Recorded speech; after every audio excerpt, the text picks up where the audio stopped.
Big bang theory BBT का discovery sir Albert Einstein ने किया था 1916 में। परंतु यह एक कड़वा सत्य है कि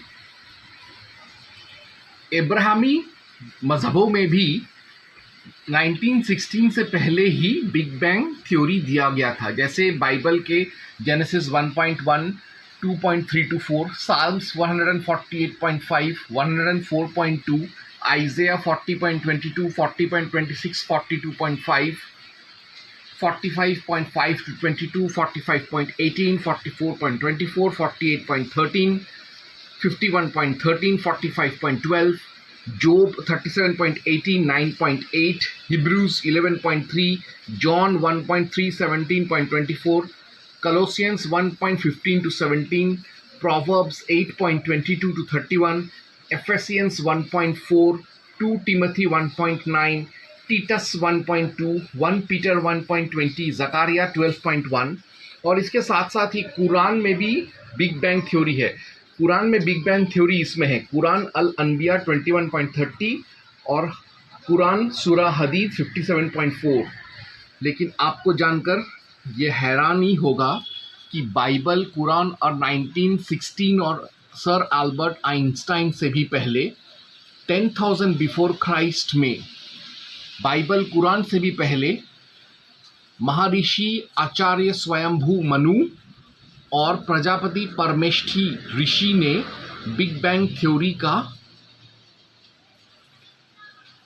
डिस्कवरी किया है और हमको बताया है वेदों और मनुस्मृति में, जो आज मैं आपको समझाने वाला हूँ। ओम हनुमते नमः। तो शास्त्रों में जो ये कंसेप्ट है बिग बैंग थ्योरी का, वो जानने के लिए हम लोग पढ़ेंगे ऋग्वेद। ऋग्वेद का दशम मंडल, मैं रिफ़र कर रहा हूँ ऋग्वेद, जिसके टीकाकार हैं आचार्य वेदांत तीर्थ, मनोज पब्लिकेशंस प्रकाशक हैं और वितरक हैं हिंदी ग्रंथ कार्यालय सीपी टैंक। तो हम पढ़ रहे हैं ऋग्वेद 10वें मंडल का 129वां श्लोक का तीसरा और पांचवा सूक्त, यानी ऋग्वेद 10.129.35। ये बशकल संहिता है ऋग्वेद का। तो मंत्र कुछ ऐसा है, तम आसीत तमसा गूलः मग्ने प्रकेतं सलिलं सर्वमा इदाम तुच्छयेनाभव पिहितं यदासीत तपसस्तन महीना जायतैकम। सृष्टि रचना से पूर्व प्रलय काल में सारा संसार मायावी अज्ञान रूपी अंधकार से आच्छादित था। सभी कुछ अव्यक्त था तथा चारों ओर एक ही प्रवाह था। उस समय जो कुछ भी था वह चारों ओर सत असत तत्व से आच्छादित था। वो ही एक तत्व तप के प्रभाव से उत्पन्न हुआ था। अर्थात इस मंत्र में कहा गया है कि सृष्टि से पूर्व सब कुछ शून्य था, कुछ नहीं था, सब कुछ अज्ञान था, सब कुछ अंधेरा था। और तब ईश्वर ने अपने तप शक्ति से अवतरित हुए। ये देखिए, सृष्टि रचना से पूर्व प्रलय काल में सारा संसार मायावी अज्ञान रूपी अंधकार से आच्छादित था। वो ही एक तत्व तप के प्रभाव से उत्पन्न हुआ था। अब हम पढ़ेंगे ऋग्वेद 10.129.5। तिरश्चिनो विततो रश्मिरेषा मधः स्विदासी दुपरी स्विदासीत रेतोधा आसन महिमान आसन तस्वधा अवस्थात प्रयति परस्तात। अर्थात फिर बीज को धारण करने वाले देवताओं का प्रकाश तिरछा होकर नीचे और ऊर्ध्वगामी होकर विस्तीर्ण हुआ। देवताओं ने अपनी महिमा से जल को प्रेरित किया, नीचे स्वधा और ऊपर प्रगति का स्थान स्थिर हुआ। इस वाक्य पर नजर फेरिए। फिर बीज को धारण करने वाले देवताओं का प्रकाश तिरछा होकर नीचे और ऊर्ध्वगामी होकर विस्तीर्ण हुआ।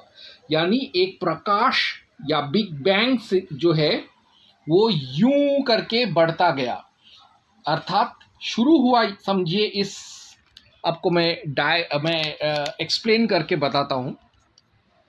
समझो ये प्रकाश पुंज निकला और यही ऊपर की तरफ और नीचे की तरफ विस्तारित हुआ। यही है बिग बैंग थ्योरी, ऋग्वेद में बिग बैंग थ्योरी। अब इसका क्या इसको अंग्रेजों ने कबूल किया है? बिल्कुल कबूल किया है। तो हम देखते हैं ऋग्वेद का अंग्रेजी भाष्य जो सर H.H. विल्सन ने सायणाचार्य भाष्य के आधार पर लिखा है। ये ऋग्वेद संहिता 10 है। इसके प्रकाशक हैं परिमल पब्लिकेशंस दिल्ली।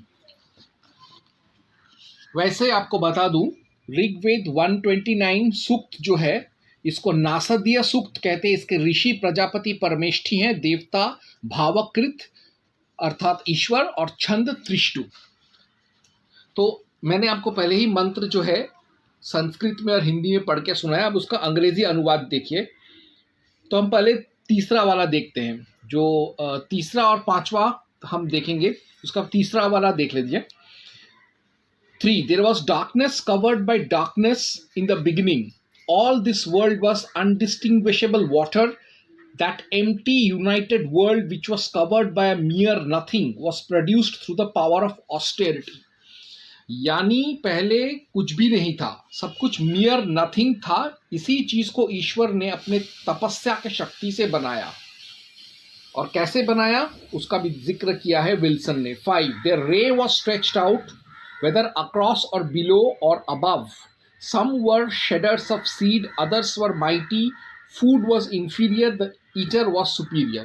तो इसमें भी वही कहा गया है कि एक प्रकाश पुंज अपने आप आया ईश्वर की तपस्या शक्ति से, और वो ऊपर की तरफ और नीचे की तरफ फैलता गया और सृष्टि होता गया। यही बिग बैंग है।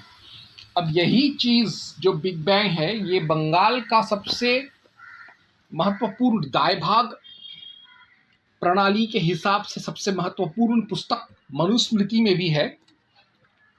मैं पढ़ूंगा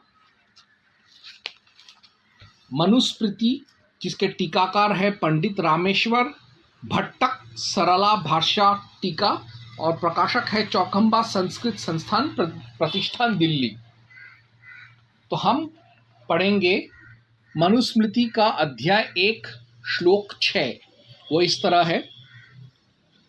ततः स्वयंभूर भगवान व्यक्तो व्यंजयन्निदं महाभूतादि वृत्तौजाः प्रादुरासी तमोनुदः।